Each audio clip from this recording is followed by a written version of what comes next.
Clickle-dickle do. And one click here, too. Let's get into it. 1, 2, 3.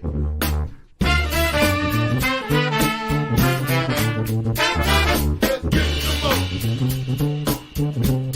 Have your hands. Some more. Just give some more.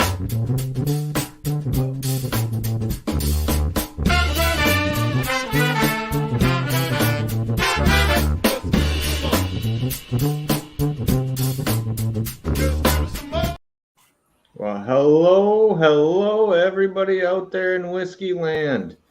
Welcome to My Whiskey Den, your favorite public access whiskey review show where craft whiskey is king.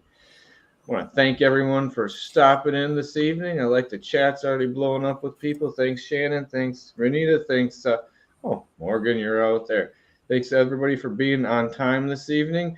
We have a fantastic show tonight. It's our third in a series of where we just hand the reins over to Mitch and we let him go. But Bad idea. But before we go any further with our show, Mike, do you want to tell people about the Bar Cart Co-op? I'll do the things on the do Bar the Cart things? Co-op. Thank you very much, sir. I appreciate it. We are proud members of the Bar Cart Co-op, which is a collection of friends who create content for the whiskey and other distilled spirits public. Bar Cart Co-op, YouTube, and Facebook pages have information about upcoming and past special shows, which happen about every quarter, sometimes, like in 2023, much more frequently. There are blind tastings, distiller panels, discussions of special collaborations, and usage of unique grains. Bar Cart Co-op has educational and fun episodes for your enjoyment, including, but not exclusive to, the last two episodes, which one of them was with Steve Bean, Master Distiller, and talking about that elusive rye that if you see it, go buy it. Really good conversation with Steve. He's just a nice guy. Man, those single barrel ryes were the bomb. Then we had, not just 2 weeks ago, we had our friend Chris Kenning on again, and we got to try the Chico Creek Straight Rye, which is a really good story about that barrel. Really, you need to listen to it. Chris is really cool. He's doing really great things. And then we had the Pacific Flyway Straight Whiskey also on that, and the 4 or 8 ounce samples. I can't remember. I think there were 8 ounce samples that were sent out. Now, one of my bottles did have a little leakage prior to delivery, but they got drained. They got drained during the show. So anyway, please check those out at Bar Cart Co-op. Also, there's the Distillers Talk, which is the oldest show in the arsenal. New episodes arrive at the end of the work week. It's a conversation with people from distilleries and distillery adjacent that get into the weeds with their interviews. If that one is not nerdy enough, One Piece at a Time Distilling Institute. This is where Alan Bishop answers your questions, any of the questions you have about distillation. He puts things to the test. That includes grains, mash bills, equipment, and methodologies. New episodes come out randomly, so subscribe to that one. And because Alan doesn't sleep, we have If You Have Ghosts, You Have Everything, which is a show about the spirits and paranormal among us, as well as the unexplained. There's stories at distilleries, about distilleries, and just common areas and historical sites. It's pretty fascinating. It is on Spotify. They are in the middle of season 3 right now. And finally, but not the least at all, the silkiest, sexiest voice on the internet, Bourbon Turntable. They mix the love of whiskey with the love of music. There's been musicians, writers, distillery folks, and several 2-part episodes put out for your enjoyment. It releases every Wednesday on all of your platforms, including YouTube. And speaking of Bar Cart Co-op, someone Bar Cart adjacent will probably say it more than once. Adjacent. It's that we have the benefit for Tiffany, which is officially tomorrow. However, you can get onto their Facebook. There's a Facebook link, and Daddy's going to find it. You can get onto this Facebook link, and it is also in the chat. So please click on that, and you can find out more about the event. There are raffles for those of you who are going to be there and not be there. You can go ahead and donate. That information is on the Facebook page. There is also a Google spreadsheet that I could share the screen, maybe not. I don't know. I don't know if it's going to let me do it. Let's see if it'll let me do it. Let me see if it's going to let me share, baby. It's got the power. Oh, see, is it going to let me do it? It's not going to let me do it. So we're just I have the power. Do you have the Google spreadsheet? No. I guess the link's in the chat. But there are as of today, there are 13 different lots of drawings for bourbons. Well, I'll say whiskeys. And then there is a grand prize. And then there's also Spirits of French Lick Experience, a Hard Truth, Get Lost Tour, and some other stuff that's on there. So sorry about that screen. I got real ugly real fast. Mitch! It's like, ooh. I like it when I'm much smaller on the screen. Thank you. Just getting you ready for your close. A man of your stature needs to be put in his place. My girlfriend just yelled at me for insulting myself. I heard it from down the stairs. Sorry. All right, now we're on to you, Mitch.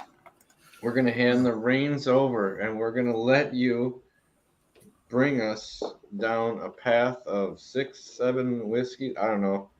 Six, and they're not all whiskeys. So it's 3 whiskeys and 3 Armagnacs. So part 3, changing flavors. So super esoteric titles because kind of they have to. Sorry, Morgan. Love you, babe. So right, it's very hard to kind of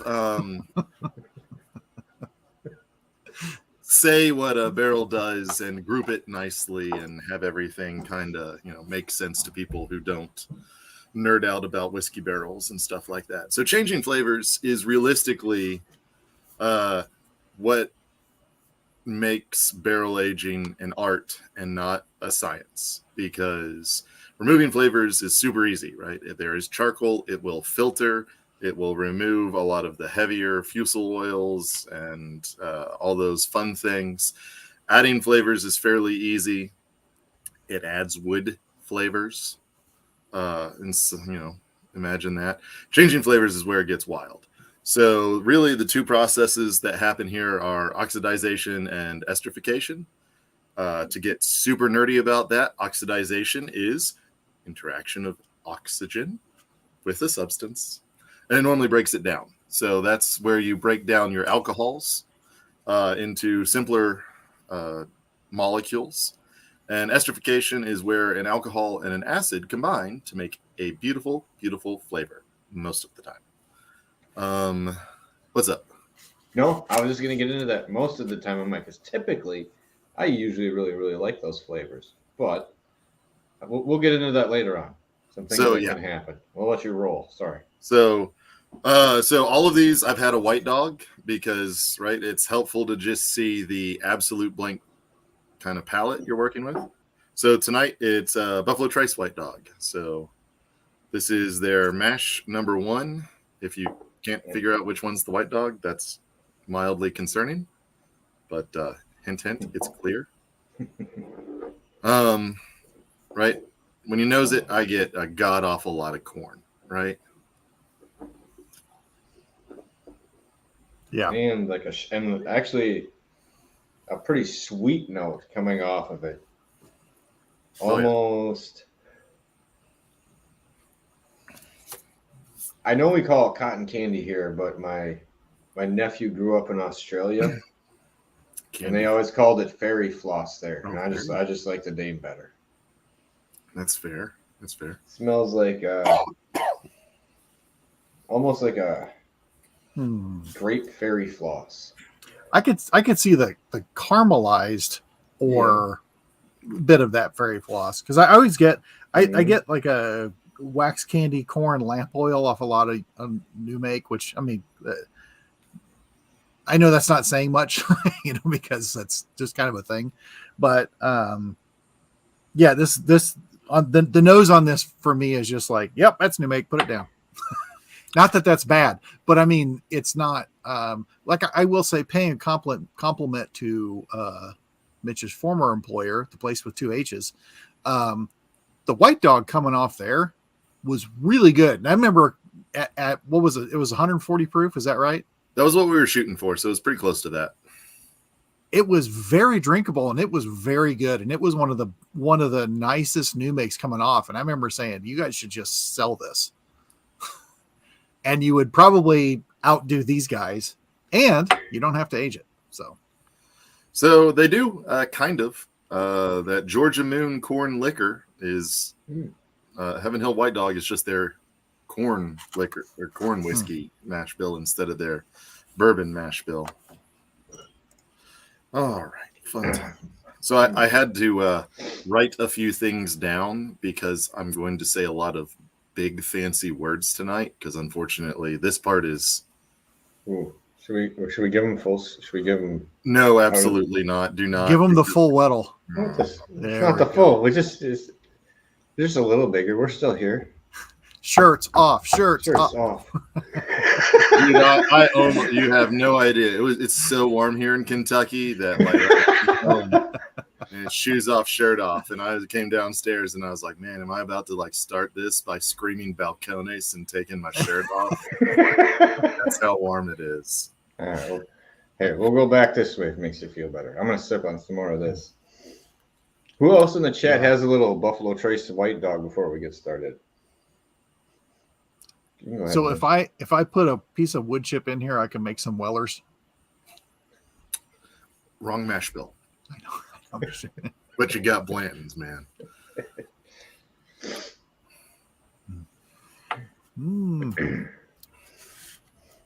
I get what you mean, Mike. It smells it smells like pretty standard new make. I was getting at High Point, but it is like a waxy. Yeah. So to me, like when I worked at Heaven Hill, sorry, Mitch, go ahead. When I worked at Heaven Hill, right, if we were doing quality tests, aka sticking your finger in the White Dog and making sure it tasted okay, or just nosing it when you pumped it into a tanker. That's basically what we were looking for. Very corny, sweet, slightly caramelized, a lot of alcohol on the nose. Really, you're nosing for faults, right? So does it smell bad? And no, it doesn't. That's kind of what you're going for, because this is a spirit designed to age, right? This is not a drinking White Dog, right? So it's very, very different. And the reason for that is I talked a little bit about how oxidization breaks things down and then esters combine with alcohols. There are multiple types of alcohol in your whiskey, right? It's not just ethanol, right? Everybody talks about the methanol that are in the heads that you try to get rid of that will, make you blind and all that fun stuff. There's methanol in there, like fractional distillation. It's not like, okay, first you get this, then you get that, and then all the ethanol comes out and you collect 100% of that, and then everything after that is hot garbage and you throw all that away. It's a funky curve, right? Like some of them come off, a lot at first, some of them come off a lot in the middle, some of them come off mostly in the end, but all of them come off all the time. It's just in what quantity. So all those fun alcohols, like let's see here, we'll give you right, you got methanol, ethanol, acetone, propanol, butanol, amyl alcohol, and furfural all break down differently during oxidization, which is wild because they create different bases to esterify with. And then those esters, and then those acids combine with those different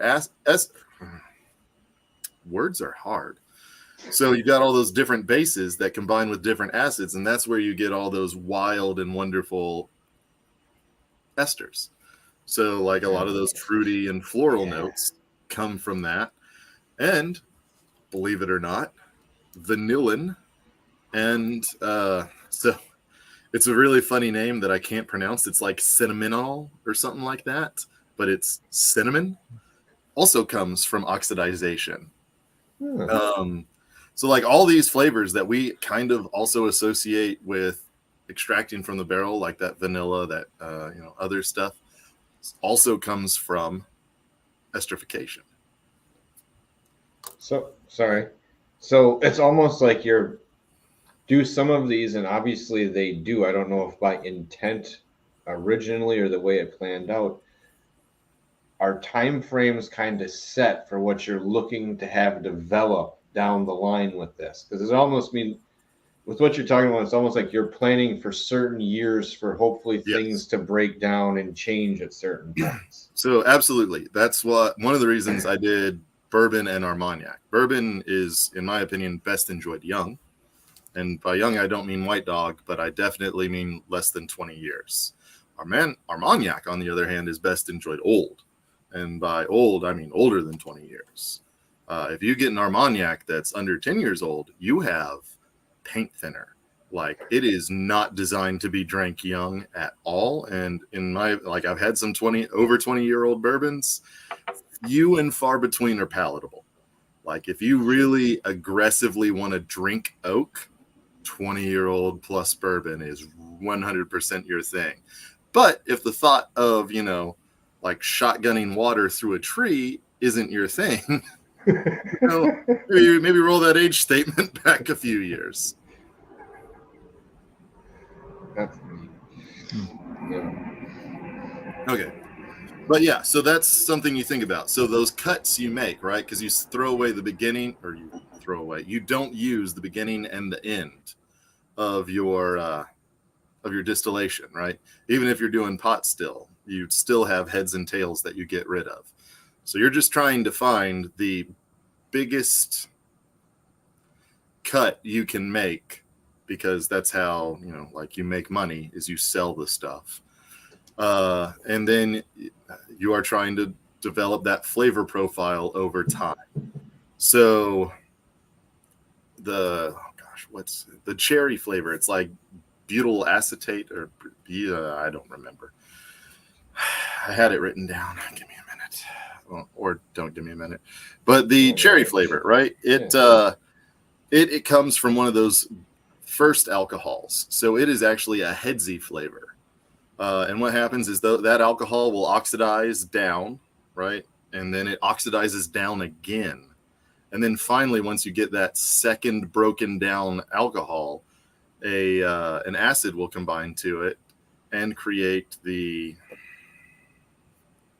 cherry flavor kind of thing. I forget which one it is. No, but that's and that was one of the ones we had was Maker's Mark a couple weeks ago. Yeah. And it's wild because it starts out very acetone, right? And it keeps getting broken down and keeps getting broken down, and then suddenly gets built up into cherry. And another one is butyric acid, right? Butyric acid will combine with ethanol. And I forget which ester that makes, but butyric acid is what makes vomit smell like vomit, right? Yeah. Like, there's a very distinct smell to that. Not what you want in your whiskey at all. But when it esterifies, it becomes pineapple and not vomit whatsoever. So if you've ever gotten some of those more like tropical fruity whiskeys, it's butyric acid that they managed to age long enough to esterify into pineapple.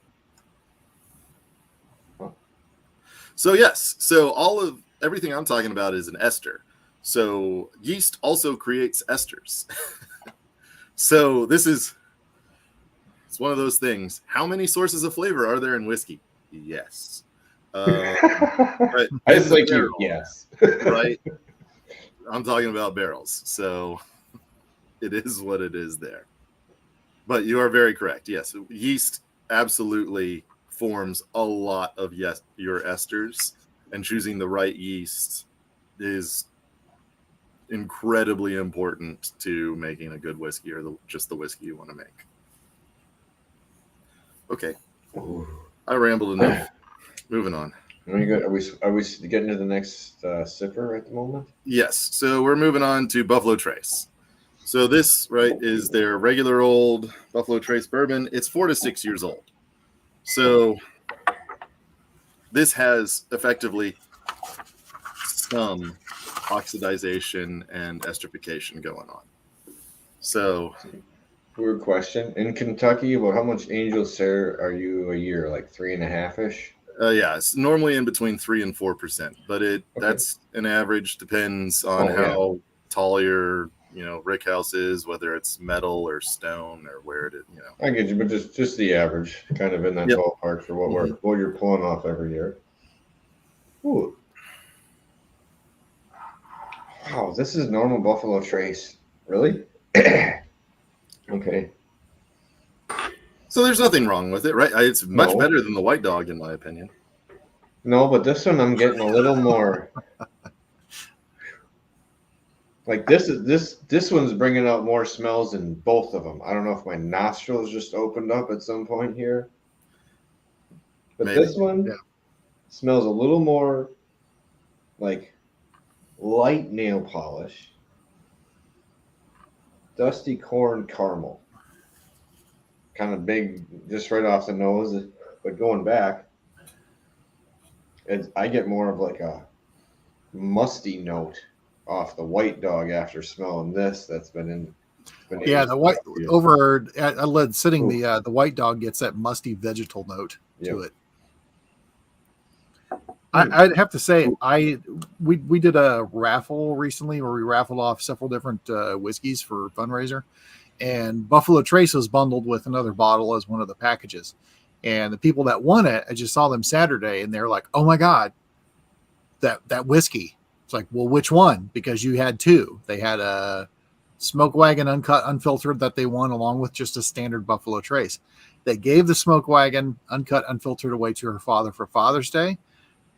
She and her husband, not normal whiskey drinkers, drank the Buffalo Trace. They were singing the praises of it, and it's like, that's great.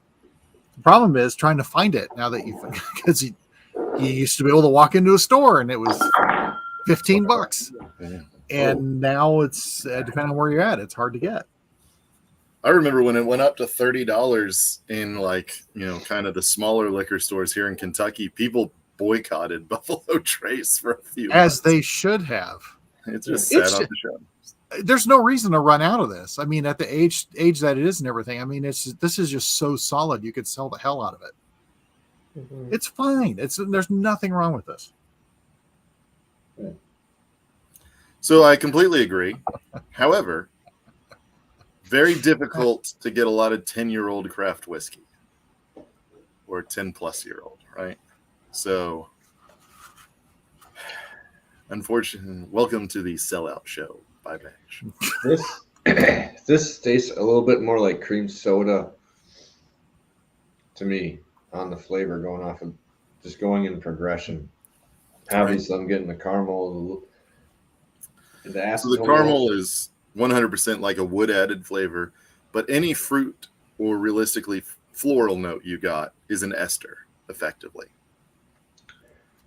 Right. So I get a lot of apple in Buffalo Trace, and that's a fun ester. Apple, and when I'm starting to open up, when I'm breathing out afterwards, I'm getting a little more a lemon and a citrus that I can't quite. Mm-hmm. It's not a grapefruit, but there's another citrus in there that I can't quite hit, but like a little light bit of lemon and something else in there too. Right. So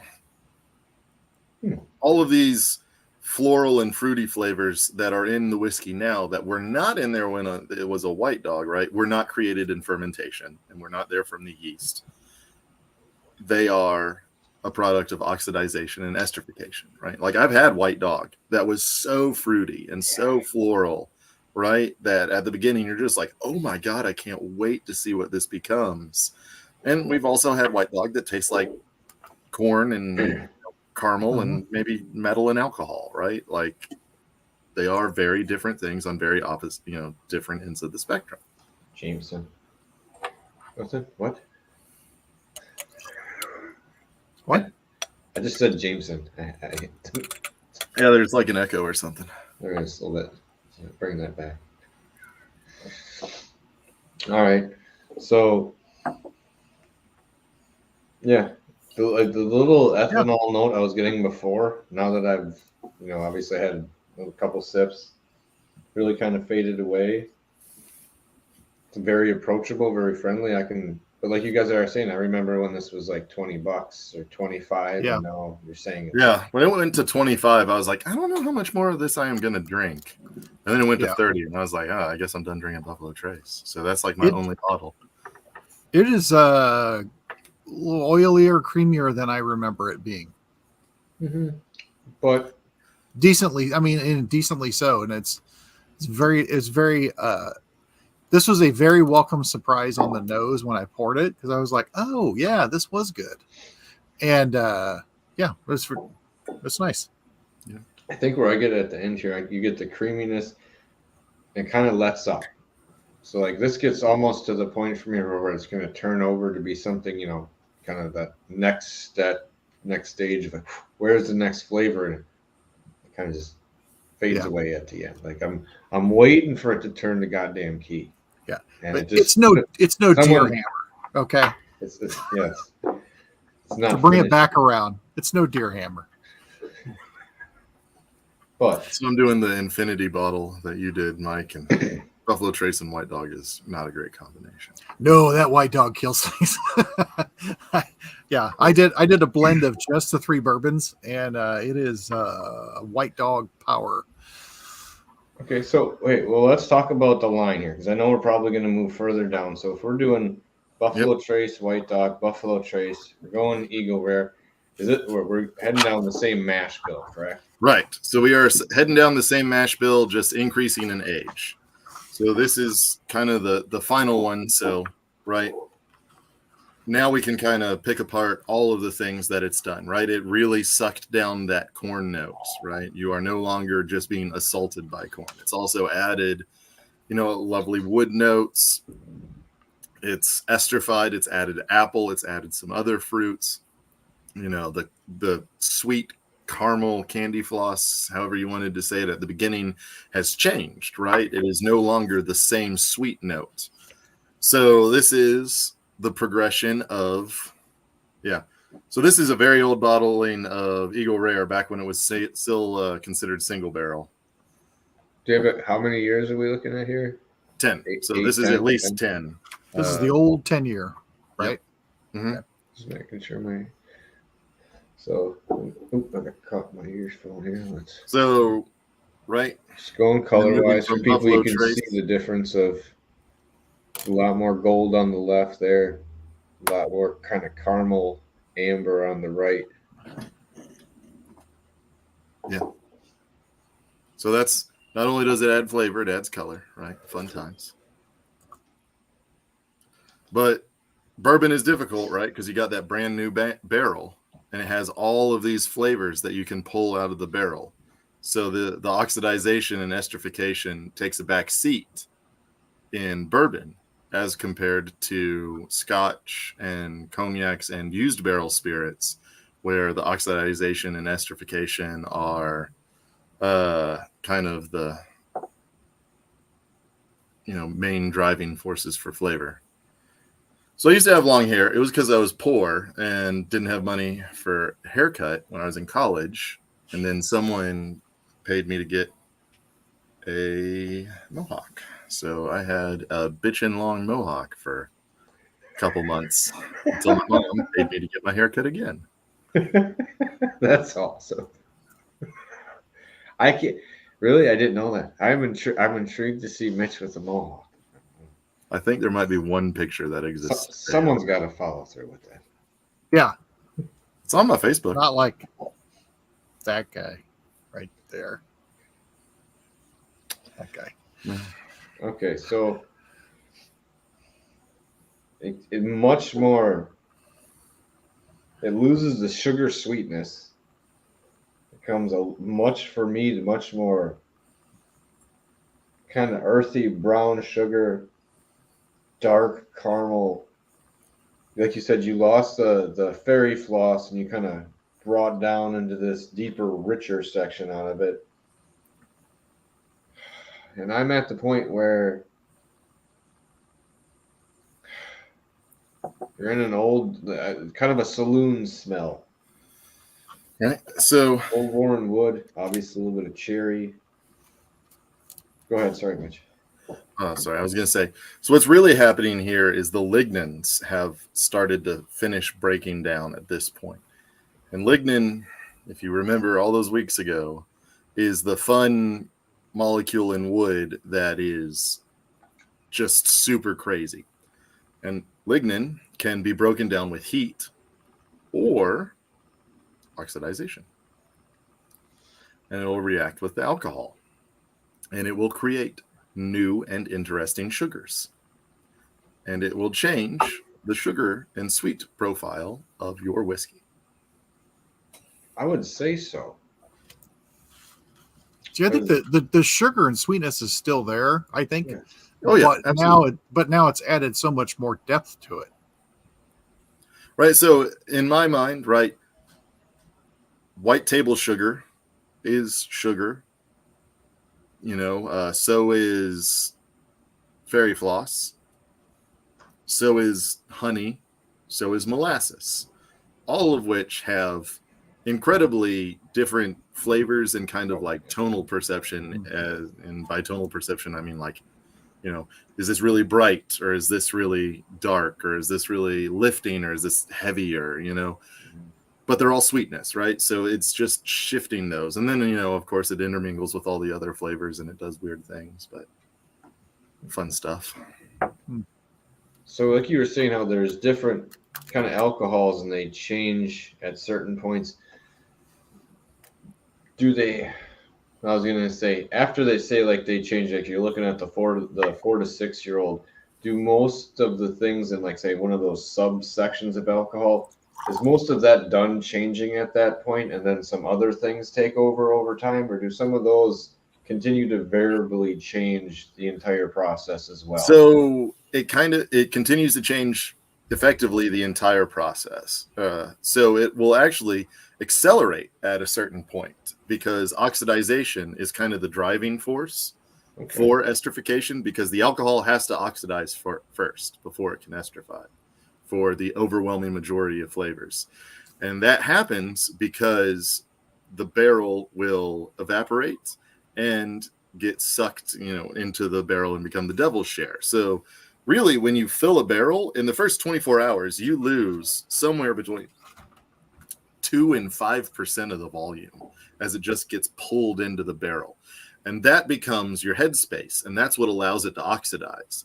And as you continue to age it and, it evaporates or it goes deeper into the wood, you get more headspace.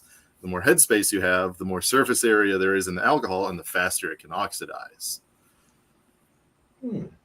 But it also, has to do with degrading the lignin, because the lignin will provide some of the acids that the alcohol will esterify with.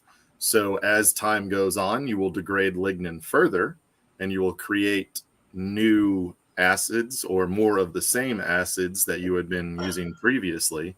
But you also start to exhaust the first layers you hit. Yeah. So it's a weird little ride, right? It's something that, people have spent their entire lives studying, and I haven't. So they probably have graphs and all sorts of things. Well, that's what I was going to say. I'm like, after seeing what we were talking about, it's like you can clearly tell maybe that's why some scotches, I think, were easier to hit flavor profiles, obviously, because it took longer to get to them. So you had a bigger window when people were trying to figure it out. I just see that as kind of a continuing to step up in process where you're like, okay, we see where this happens here and here after it degrades. And to build on, I think it's neat to build on a plan. Do they do blends? Sorry, I don't mean to take this off course, but would a company do like a blend where they know the 4 to 6 year old has certain flavors, aim for this with that, and then take almost like a different section of it and aim for a different flavor and pull it back together? So back in the day, when like warehouseman was like a much more intensive job, and like you went in and repaired the barrels and you sampled them and stuff like that, people started to learn what flavors pulled out of what areas in the warehouse, in bourbon at the very least, right? So overwhelmingly, you had one mash bill for bourbon, maybe one mash bill for rye. If you were feeling frisky, maybe like a corn whiskey. And that was it. So all of your, blending to make a consistent product, you just had to know what barrels you were going to pick to blend and where to get them. So it's an incredible art. Blending is insane. Like, I wish everyone who does it the best of luck, because wow, it's difficult.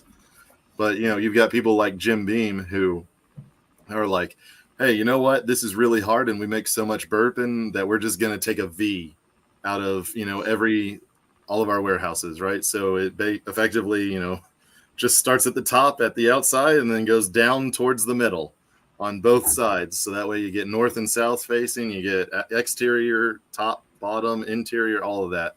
And it blends a really close to consistent product that they don't have to mess around with too much. Then you've got other places, especially craft distilleries, where they might be doing a 5-barrel blend where it's like, okay, all right, so that area makes caramel, this area makes oak, that makes a little more smoke, this is the fruity area, so pull one out of each of those, and then let's hope it makes something close to the last time. Bit more of a gamble. It is what it is. Sorry, I mean to take us off in that direction. I just got excited. Yeah.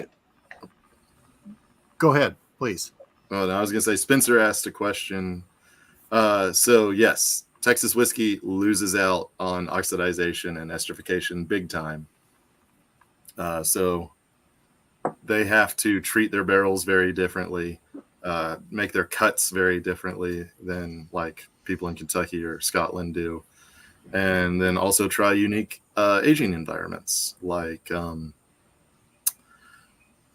some places will just get giant shallow pools and fill them with water in their rick houses, so it evaporates and creates an incredibly humid environment.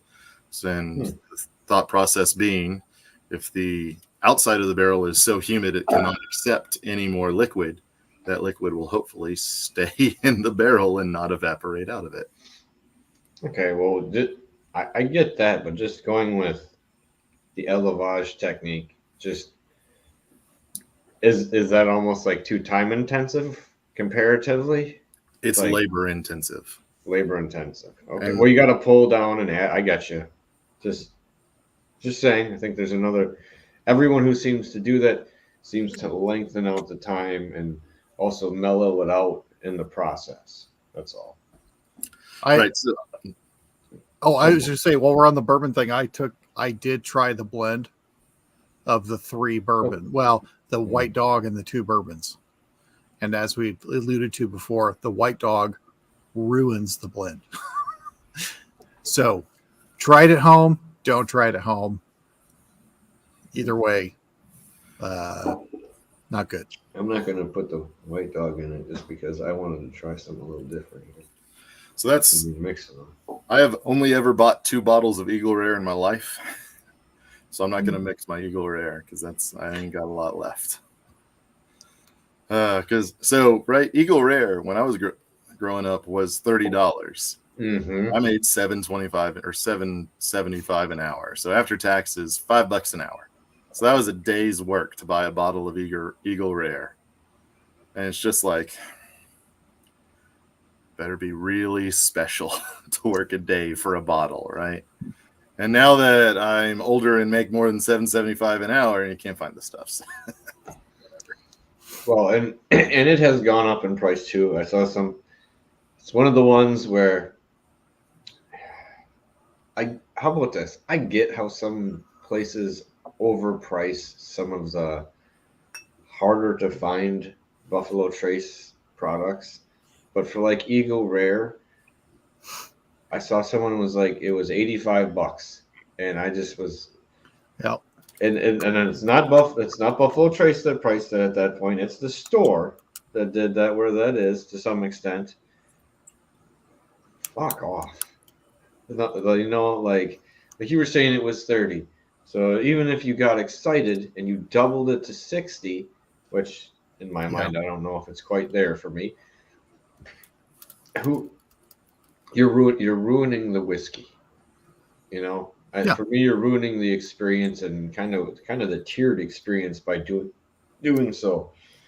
Of course, Yeah, I don't know. it's one of those things. So many of these bourbons became popular because they were amazing for the price. Mm-hmm. And then the price doubled because everybody found that out and they stopped being amazing for the price.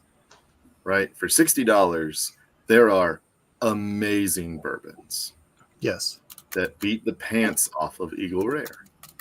And I mean that as nicely as I can.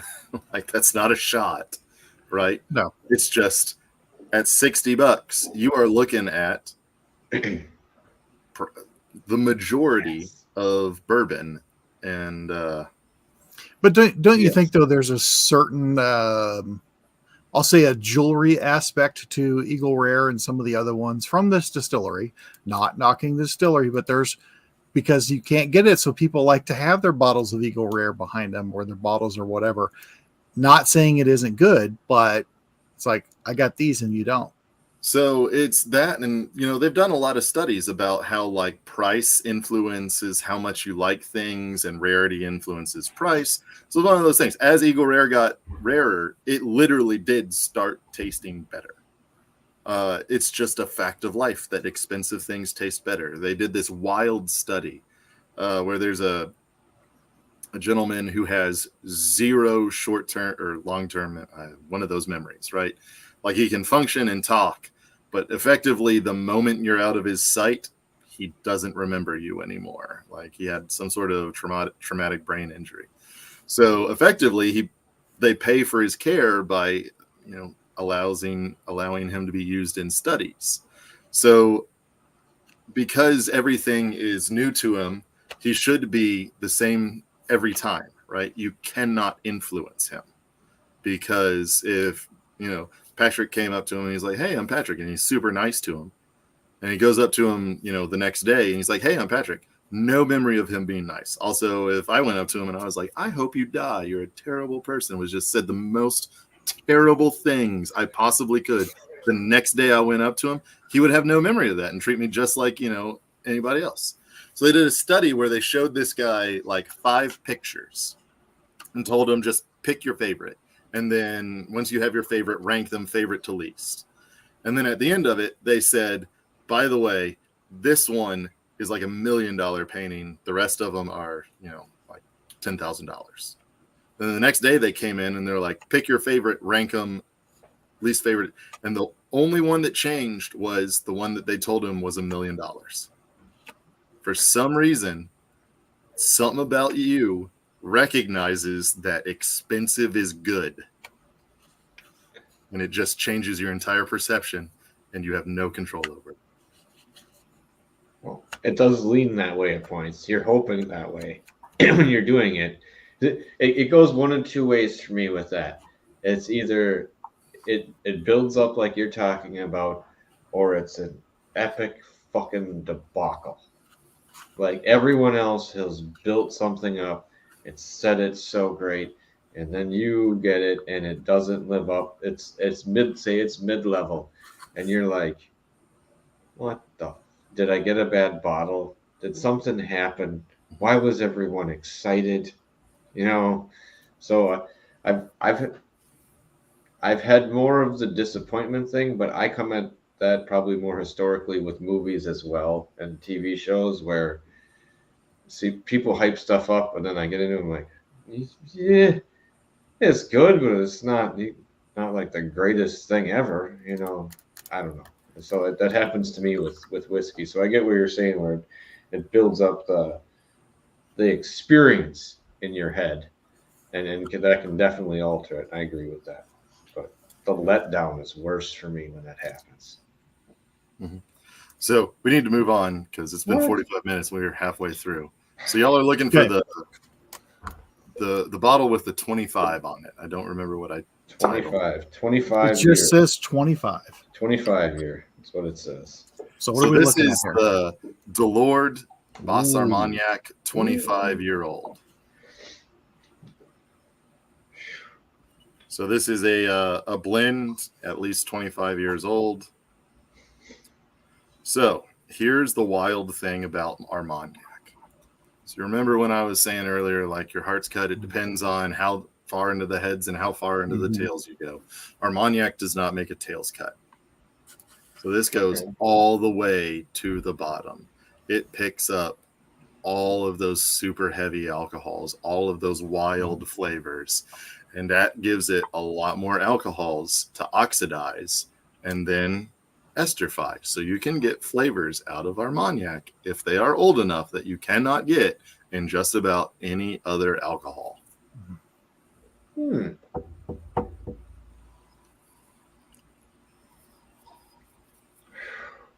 gonna go ahead. Go ahead, Mike. I'm gonna let you go. I like brandies, and I like brandies, cognacs, and etc. But there's something a little different about an Armagnac, I think. But I just enjoy. I can just pour it and just smell them. It's on this, man. It is so. For me, it's incredibly dense. Like once I get here, it's brown sugar and a whole wow. What seems like a very complex layering of flavors between graham cracker and fruits.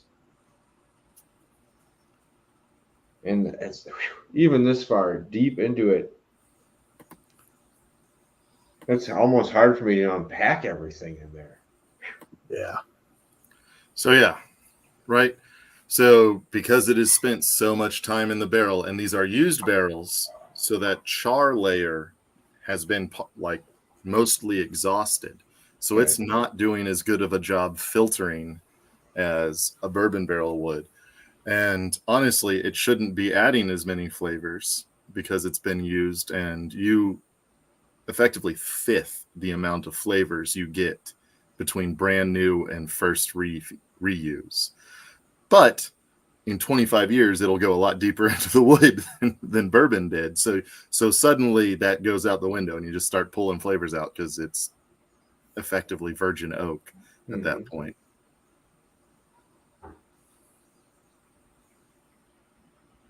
This is like a really dense.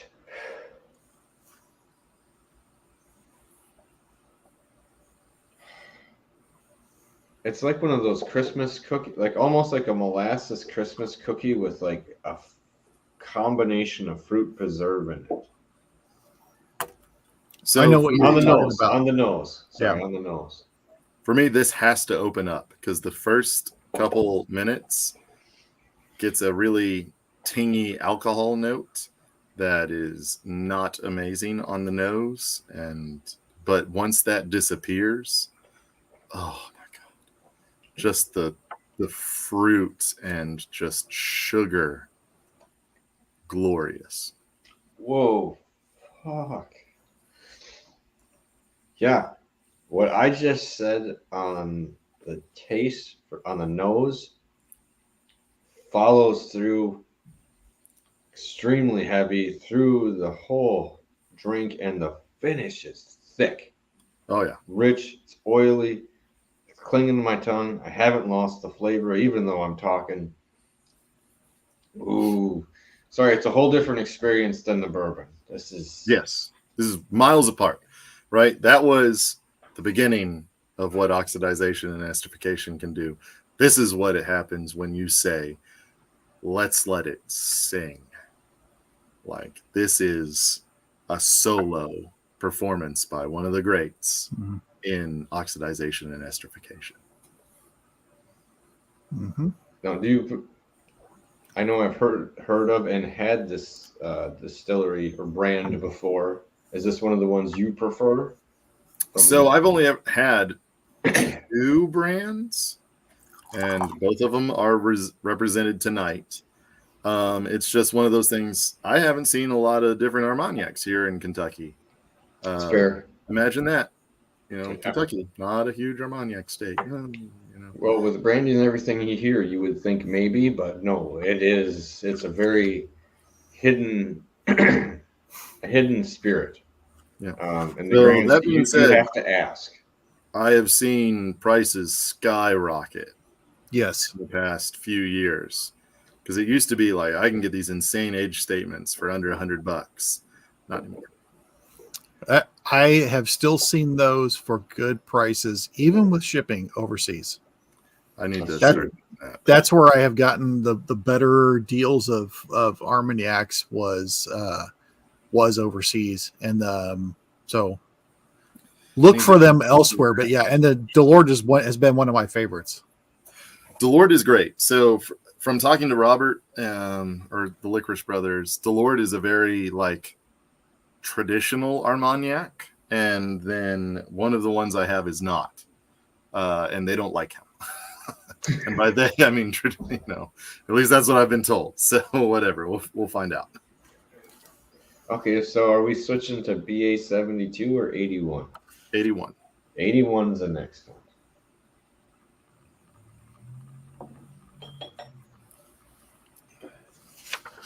So All right. This is almost my 81. birth year. You're off by one, buddy. Well, this is a 40-year-old, because this was bottled in 2021. So it's a vintage, right? So this is not like the 25-year where it was 25 or older. This is 40. No older, no less. Everything was From that year, distilled from that season. from that season. So So who's this one? this is also Delord. Also a Delord. Okay. But I'm just saying, I was born in 80. This started in 81. That's pretty decent. It's hard to find anything remotely close to your age or older at some point in your life. You know, that's how I got into getting Armagnac, was because Yes. there's two ways. Oh God, now I'm going to lose the terminology for it, but the people that buy Scotch and then they put it out, like Alexander Murray, Independent bottlers. Yeah. independent bottlers. Thank you very much. So independent bottlers, because you can find lots of age-stated ones of different Scotches and stuff like that, but also Armagnacs, and that's how. Because I was trying to find specifically I was trying to find a 50-year-old for when I turned 50, and I was trying to find other things, and I ended up finding age-stated brandy, and then some of the Armagnacs, because I thought there were certain years I wanted to celebrate, and I found Armagnacs that hit all those boxes. That's awesome. So we are stepping up pretty insanely, right? 25 to 40. So this is another 15 years of aging. So this is as much aging difference as all of the bourbons put together for the first. And it makes so the barrel is no longer, in my opinion, adding flavor necessarily at this point. Like if you really go in there searching for more wood or coconut or lactone or whatever you want to say that wood note is, I do not differentiate a substantial amount more between the two. I do on the nose, not on the palate. Oh, wow. On the palate, for me, I get a little more of a grape note. Maybe it's me, a little cream soda, lemon. Some more flavors layered in than I don't want to say what I was expecting, but just almost a different route, with the other one being a little bit heavier. This seems a little lighter to me than the other one. That's all. What did I do with the bottle? How am I that bad at this? Oh my gosh. So to me, the big increase wood-wise was tannin. Yes. So this one's a little more tannic, so it's drying and it's cutting down the finish. But other than tannins, I don't taste necessarily more of those wood indicator flavors. No, but I'd say that's about it. Like halfway through to the end, you do get more of that. You get the tannic note, and you lose a little bit of that molasses cookie covering. Right. From the last one that was a little bit thicker. To me, the first one, right, just Christmas cookies, like soft, dense Christmas cookies. Almost if you made fruitcake into like a gingerbread cookie, right? Some sort of weird hybrid. This, slightly more tannic, but also somehow lighter, despite those tannins, kind of bringing it down. The 40 is, to me, it's a much better nose, but it is not an improvement whatsoever on the palate. And I agree with you. It's definitely more tannic and drying on the palate. But man, the nose on it, to me, the nose is just, there's just something richer on the nose. Yeah, to me. Yeah, it's the depth. It makes it feel. I don't want to. It's not true, but it's very similar. When you get it closer, it smells of rich mahogany. Not really, but I mean, you get that. The wood note on it just kind of comes through a little bit more. And I had kind of that Anchorman feel there for a second.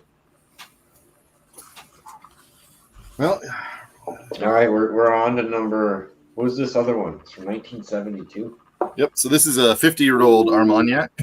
This is not Delord. This is, I do not know how to pronounce it because I'm not French. It's Laubade. Laubade. Laubade. I think that's the one that we bought, or the brand that we bought Robert, maybe. I'll have to look that up because the one that we bought him for his anniversary. That's good. Or for an anniversary, first wedding. Oh, night, Renita. Thanks for stopping in. Thanks, Richard. And a couple other people for hanging out there. Charlie, good to see you. All right. So this is a 50-year-old. Yep. 50-year-old.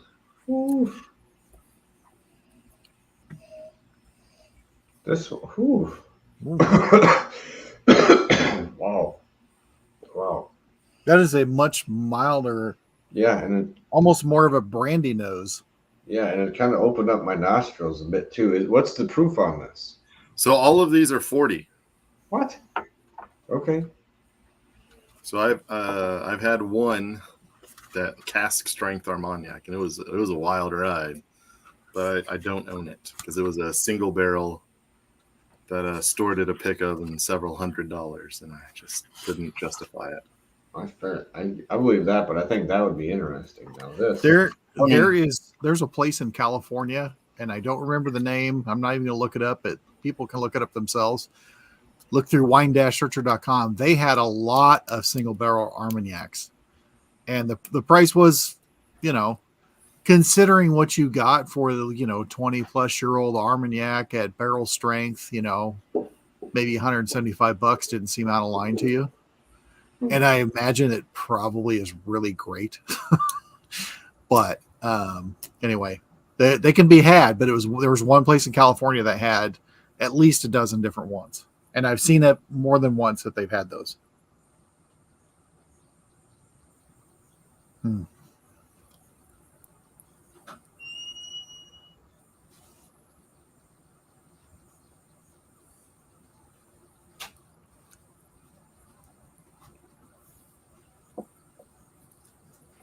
All right, sorry about that.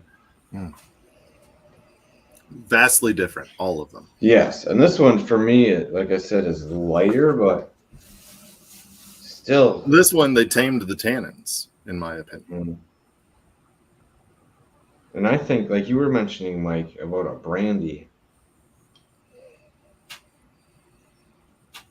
Like a peach brandy, maybe?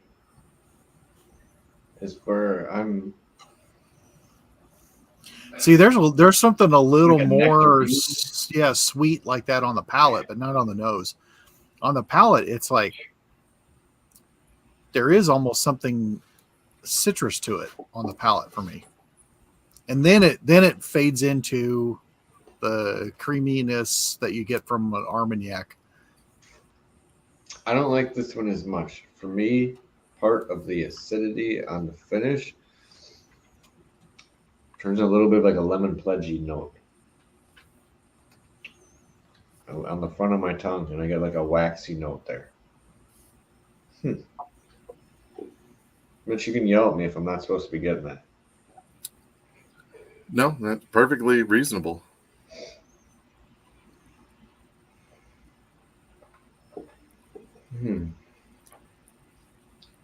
Now, were all of these Armagnacs in the same type of wood? So they are all in French oak. Okay. So the only difference would be how many times they have been previously used. So, and that is not released. Okay. What happens? Yeah. So, but that being said, Armagnac is very traditionally aged for quite a long time. And it is normally a refill cask. So this 1972, there is a very good chance that this barrel was made in the 1800s. Mm-hmm. Like, I'd probably give it over 50%. That this is a lot. Well, and for a long time. I would say that's 3 fills. So this was probably in the 1800s. It would have been a reused sherry barrel, perhaps. Probably not a brand new barrel.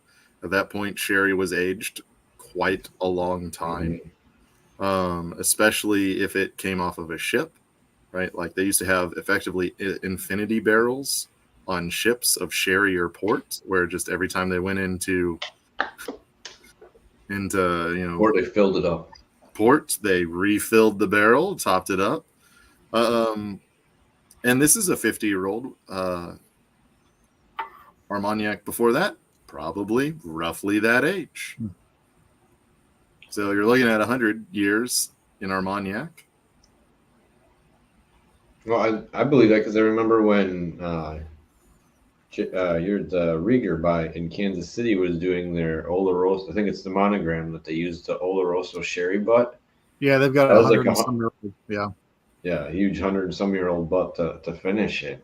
So when we bought that Armagnac for Robert, say for Robert, I was going to say for Marcia because I think she ended up with it, but I remember we talked to name drop, and nobody likes a name dropper, but Nancy Fraley. Nancy had mentioned specific years in harvest, and she had mentioned it was like 64, 65, and then you jump a few more years and whatever, and she's like, those were exceptional good years for harvest and stuff. So we found him one that was from one of those good years. So what I kind of wonder is if you now, and this is a whole nother road, the intensity of the harvest in the same wood, what would that do, or what does that do? Because I don't know if you can necessarily say, this year and then the next year was a better harvest, because it's completely different wood. And as you said, could have been used 3 times, 5 times. What? Yeah. So it's weird, right? So it's simultaneous, a scientist tries to eliminate as many variables as possible. And in aging, that is impossible. Even if you have brand new casks never been used before, the wood will be from different trees. Trees will be from different areas. The spots in the warehouses, even if they're next to each other, will be different. Even if your distillation is from the exact same batch, it will leak at a different rate. It will oxidize at a different rate. It will evaporate at a different rate. The bung will fit differently. The char will be different, even if you char them for the same amount of time and the same process. The toast will be different, even if you toast them in the same thing for the same amount of time. So that's what makes aging it's my favorite part of whiskey or any distilled spirit, because it is a craft, right? It is art and science. You cannot separate them. It is insanely impressive that anybody can take White Dog, put it in, to be 100% fair, because I worked in a cooperage, this dirty, ugly container, and get some of this delicious nectar of the gods out of it.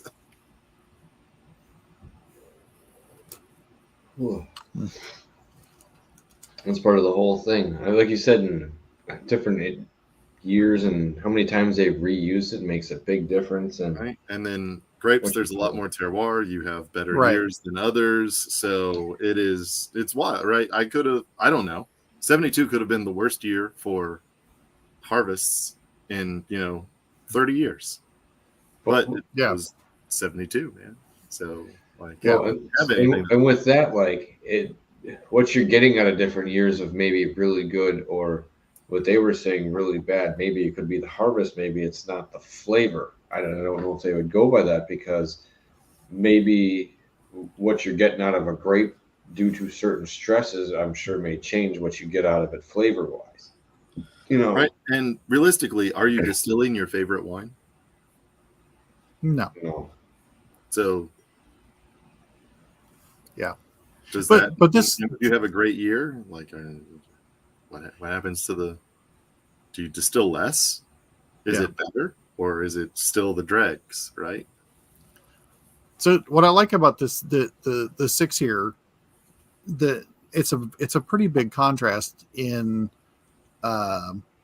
probably the wrong word to use, but I'll say methodology, because the Buffalo Traces here, aside from your Eagle Rare, which is probably an older Eagle Rare, but still a very tightly controlled operation.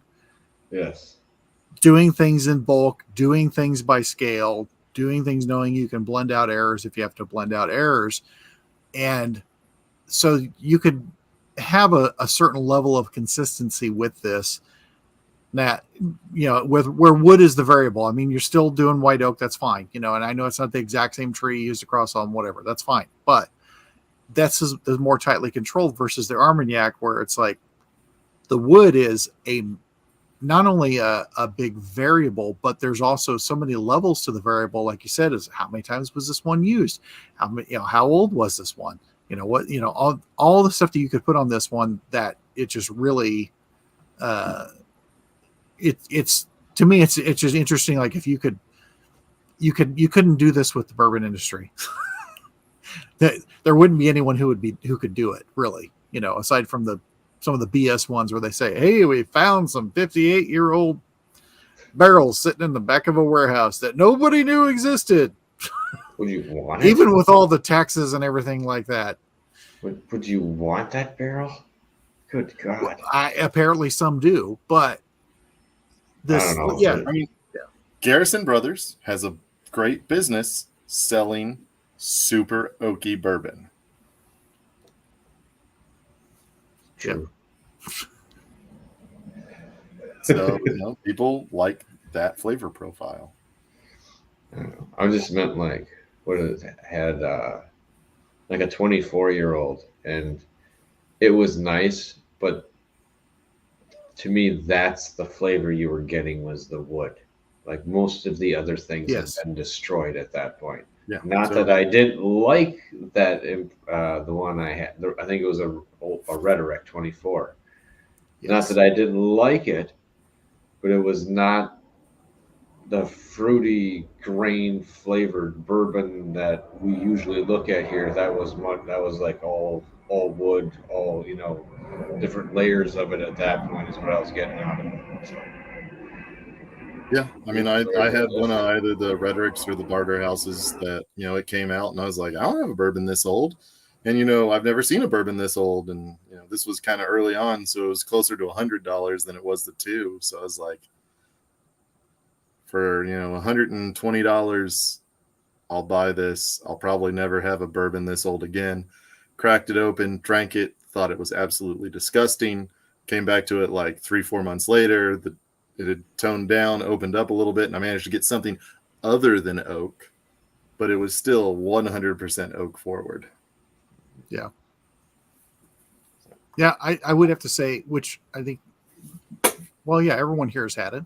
The pre-fire Heaven Hill that was aged 12 years in Kentucky and 12 years over in Scotland made a huge difference to combat that, just because of the environment that it was in. Oh yeah.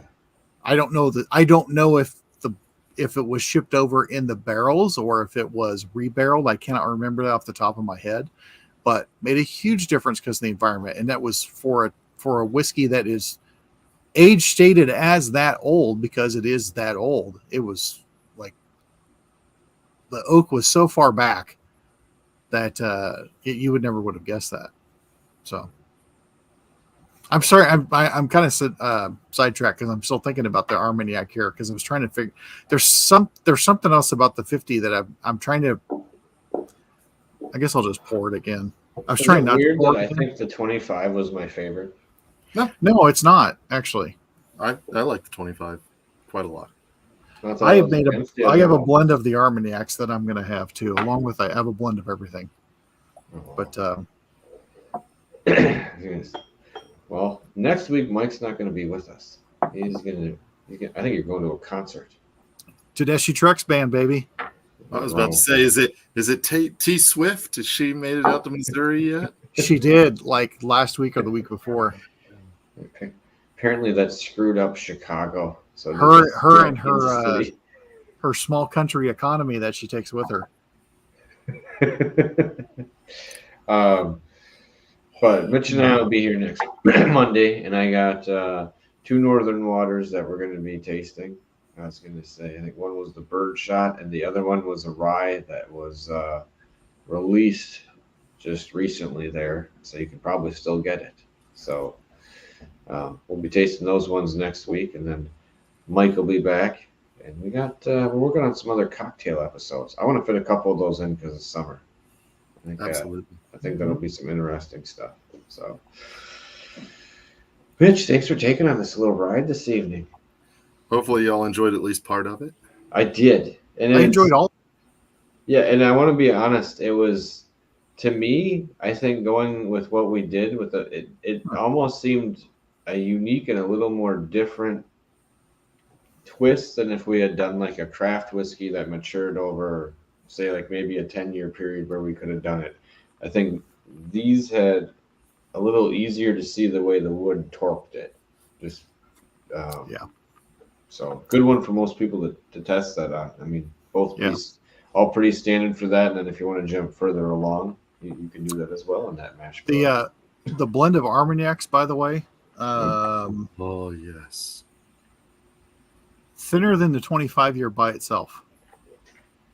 So I drank the overwhelming majority of my 72 because I do really like the 72. There's just a note in there that I absolutely love, even though the 25 is magical. Yeah.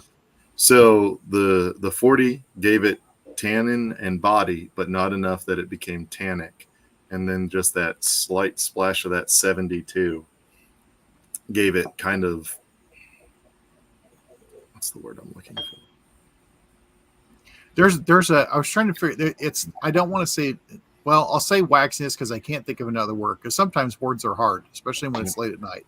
But there's a waxiness to that 50-year but it's carrying a flavor that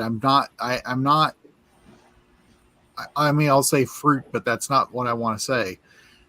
And I was trying to pick that back out. The problem was when I put equal amounts of all three of them together on the palate, it felt thinner than just the 25 by itself, which is I'm happy to have all three of these. These are great, but so the 25, the body is excellent, right? So it's not a vintage, so they could pull from many different years, many different casks, many whatever to create the best blend that they could, as opposed to the other two, which were vintages, and that really helped. But in my opinion, it did lack tannin structure. Like the body completely overwhelmed it, right? It was juicy is the word I'm going to use, right? Like it was earthy and balanced enough that it wasn't just like, what does this taste like? Oh, it tastes like grape juice that somebody did something to. But it was so dense. It was juice practically, right? Like Mm-hmm. y'all are yawning, and I got to get up in 4.5 hours. Yeah. So Oh my God. I am doing the blend of everything. So So that's what I got. give me a 2. Yeah, we'll get a 2-second. Armagnacs. Sorry, not everything. I don't want the the white dog to touch my Armagnacs. that's why I did a small Pretentious. amount. I mean, this is all possible. 6 of them. So Mm. there's not much in there. Yeah. And how did that turn out for you? Did it still kill Yeah, it? the nose isn't bad. But I'm just going to taste it. All right. Ooh. Here, let's. Yeah, I like coming back to that. 25 is my favorite today for that one. You know, It's not bad. pretty good, actually. All right. All right. I like that. 6. It's just a very small amount of the bourbons. Ooh. Oh. Yeah. You did everything? Yeah, it's so everybody go out and go buy all these. Oh. Oh yeah, no. Yeah. Yeah, that's actually so it muted a lot of the like fun ester flavors from the Armagnacs, but it added corn sweetness, like oak lactone, It's coconut, sweeter. vanilla. Mm-hmm. Ooh. All right. Mm-hmm. Well, thank you everyone in the chat for coming out tonight. We appreciate it and staying with us for this wonderful show. Remember, you can rewatch this and have them as you go and watch it over with. Next week, stop out and watch Mitch and I, and then we'll be back on the bike. Mike will be back here with us. He can tell us about his experience the week after. Excuse me, religious experience. Okay, religious experience.